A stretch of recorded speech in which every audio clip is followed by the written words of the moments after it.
Hi guys, I'm George Cada with Lally Chevrolet. I wanted to give you a quick how-to video.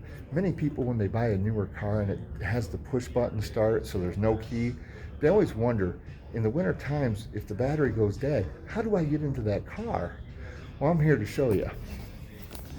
So on your key fob, you'll notice there's a button right there.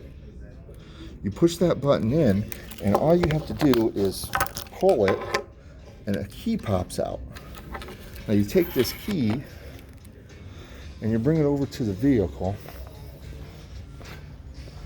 and right here on the vehicle, on this little piece right here, underneath it, you'll see a little hole. Let me see if I can get it in focus there. There it is, that little hole right there. Now the key will fit right up underneath there into that hole, and then you just lift up and there's actually a keyhole behind that. So you can actually unlock your car and get right into it.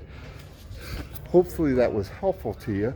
Once again, my name is George Cada. I'm down here at Lally Chevrolet and would love to work with you, or if you want any advice on how to work any of the things in your vehicle, give me a call. My name is George Cada once again, and my phone number is 216-230-3019.